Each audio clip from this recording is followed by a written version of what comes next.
पण मला कळत नाही, तुमच्यापैकी सगळी माणसं शिकली ना हो, शिकलेत ना, 10वी झालात, SSC झालात, 12वी झालात, ग्रॅज्युएट झालात, पण मला सांगा शाळेत तुम्ही कधी उशिरा गेला काय हो? शाळेत कधी उशिरा गेलेलात? मग त्या शिक्षणाने तुम्हाला असं काय दिलं? मग शिक्षणाने तुम्हाला असं काय दिलं? पोचतोय आवाज? आवाज पोचतोय का?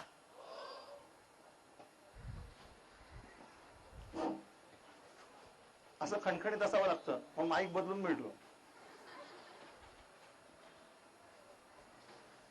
असं शिक्षणाने तुम्हाला असं काय दिलं की शाळेत असताना तुम्ही वेळेवर जात होतात, तुमच्या मुलांना तुम्ही वेळेवर पाठवता, प्रत्येक ठिकाणी तुम्ही वेळेवर जाणं पाठवता, कारण त्यांचा कार्यक्रम, त्यांची शाळा, त्यांची परीक्षा नसताना किंवा असताना सुद्धा वेळेवर मुलं जात आहेत. येस और नो? हो की नाही? प्रत्येकाने उत्तर द्यायला शिका. सासूला उत्तर देतात तशी देऊ नका, नाहीतर बायका बऱ्याच वेळा हा मान हलवतात, हो किंवा नाही असं उत्तर देतात, मग सासूने समजायचं हो तो, नाही तर नाही. सोपं असतं ना. नवऱ्याला पण बऱ्याच वेळा असंच कटवलं जातं, बरोबर की नाही? पण हो म्हणाला, लग्न नाही झालं ना म्हणूनच म्हणालीस. कोणती एक लग्न झालेली बाई म्हणाले का बघ, इकडे सुद्धा हो म्हणायला तयार नाही. बिचारे पुरुष असा प्रकार नसतो हा.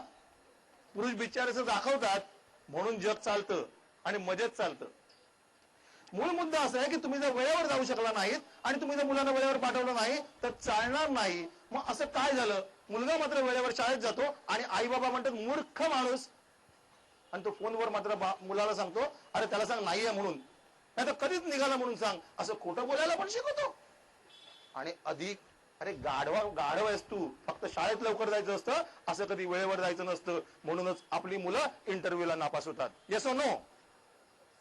ठरवा काय ते, ठरवा काय ते. असं ते ठरवता आलं नाही तर आजचं सेशन फुकट गेलं. ह्या टकलूला येऊन फायदा काही नाही. हो टकलूच म्हणायला मी शिकवतो. मी इकडे कोणतंही तुम्हाला मार्गदर्शन, व्यवसाय मार्गदर्शन शिकवायला आलो नाही, करिअर गायडन्स द्यायला आलो नाही, कारण माझा तो विषय नाही. पण माझा हा विषय आहे की करिअर गायडन्स कडे कसं बघावं आणि आपलं करिअर कसं घडवावं हे मला कळतं आणि हे तुम्हाला शिकवता येतं. म्हणूनच वेगळ्या पद्धतीने, वेगळ्या रीतीने विचार करायला लावतो मी, आणि तेवढाच वेगळ्या पद्धतीने विचार करायला लावायचा आहे. म्हणूनच वेळेवर यायला लागा. वेळेवर आला नाहीत तर येऊ नका. माझ्याकडे मी ट्रेनिंग प्रोग्राम घेतो, सगळ्या मुलांचे ट्रेनिंग प्रोग्राम घेतो. माझ्याकडे महिला येतात, महिला उद्योजक येतात, महिला गृहिणी येतात, सगळ्या जणी येतात आणि सगळे पुरुष येतात, मुलं येतात, वेगवेगळे नोकरी करणारे व्यावसायिक येतात, ज्याला मी नोकर नावाचा व्यावसायिक म्हणतो, ते सगळे येतात. आणि त्यावेळेला त्यांना ते जर उशिरा आले, 9चं सेशन असेल तर 9चा काटा 9 वर गेला, टोला झाला की संपलं. त्यांना 500 ते 1000 रुपये दंड असतो. 1000 रुपये दंड एका सेशनला आले नाहीत तर, उशिरा आलेत तर. जर आले नाहीत, उशीर झाला तर जाऊया नको तर 2000 रुपये दंड. पर्याय नाही. तुम्हाला पर्याय नाही अशी व्यवस्था करता आली पाहिजे.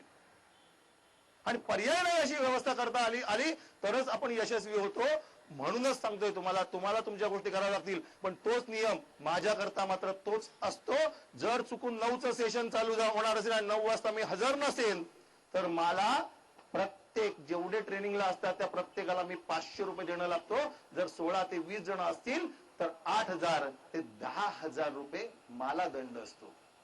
माझ्याकरता वेगळा नियम नाही. पण असं कधी झालेलं नाही, कारण त्याच्या पुढची गोष्ट मी त्यांना सांगितलेली असते. जर चुकून मी 9 वाजता नसेल तर माझ्या खुर्चीला हार घालून मोकळं व्हायचं. आभास वारला श्रद्धांजली वाहून मोकळं व्हायचं, आत्म्याला चिरशांती लाभो. हे जेव्हा तुम्हाला सांगता येतं ना, त्यावेळेला तुमचा प्रोग्राम 4:30चा असताना 2:15 वाजता मी इकडे होतो. श्रीकांत सुद्धा 4 वाजता इकडे होते आणि आपल्यातले बरेच जण 5 नंतर आले. Yes or no?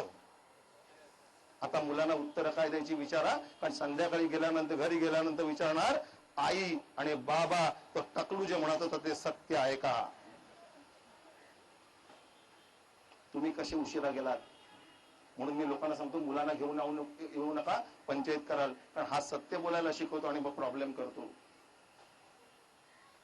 मी तुम्हालाही सांगतोय आणि मी सगळ्या मुलांनाही सांगणार आहे, मला टकलूच बोलायचं. हो, टकलूच बोलायचं.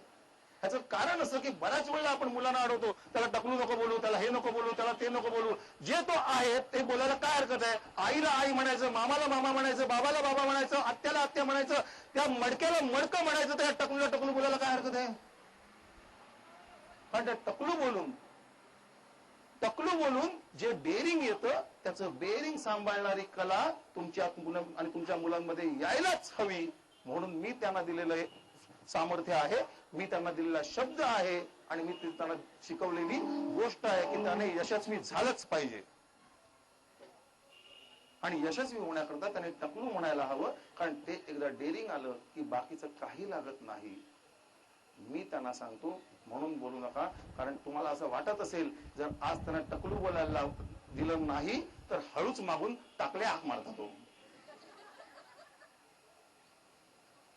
हे लक्षात ठेवा, कारण ह्या सगळ्या गोष्टी मी बघितलेल्या आहेत, त्या गोष्टींचा व्यवस्थित अभ्यास केलेला आहे आणि त्याच्याच प्रमाणे पुढच्या करिअरच्या दृष्टीने महिलांकरता वेगळे उपक्रम आहेत, माझ्या तरुण मुलांकरता वेगळे उपक्रम आहेत, जी मुलं कमी शिकलेली आहेत त्यांच्याकरता वेगळे उपक्रम आहेत. पण प्रत्येकाला मेहनत करायची इच्छा असायला पाहिजे. मला घरचं काम असतं म्हणून जमत नाही असं सांगणं मला पटणार नाही, कारण मी किती वाजता गेलो तरी 4:45 सकाळी उठतो आणि 4:45 उठतो. एवढंच नाही, तुम्ही मला कधीही फोन केला, रात्री 1:30 वाजता, 2 वाजता, 3 वाजता, 4 वाजता, कधीही, कारण प्रत्येकाला प्रश्न अडलेले असल्यानंतर उत्तर माझ्याकडे 100% असतं असं माझं म्हणणं आहे. तर त्यावेळेला तुम्ही कधीही फोन केलात तर त्यावेळेला तुम्हाला उत्तर असं येणार, हॅलो बोला. चुकून उत्तर आलं हॅलो, समजा रॉंग नंबर, शक्य नाही. हे जे 100% सत्य आहे ते सत्य मी जाणतो, म्हणूनच तुम्हाला सांगू शकतो, तुम्ही तसे वागा. ज्या वेळेला मी 4:45 उठतो त्यावेळेला मुलाला मला उठवावं लागलं नाही, तो 5 उठून अभ्यासाला बसलेला असतो. कारण माझा मुलगा हा माझा आहे त्याचा विश्वास तुम्हाला देता येतो का? तुम्ही उशिरा येणार आणि मुलांना मात्र पहिलं यायला सांगणार. तुम्ही आल्यानंतर मागे सगळे बसणार आणि पहिली सीट मोकळी असणार आणि मुलगा मात्र पहिला आला पाहिजे. तो तुमचंच अनुकरण करणार ना, हॉस्पिटलमध्ये बदललेला नाही ना तो.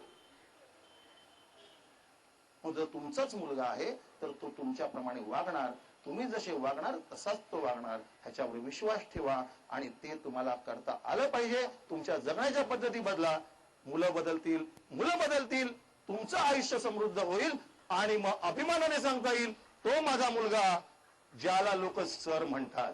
हे माझ्या आईला जर मला देता आलं तर मी जिंकलो.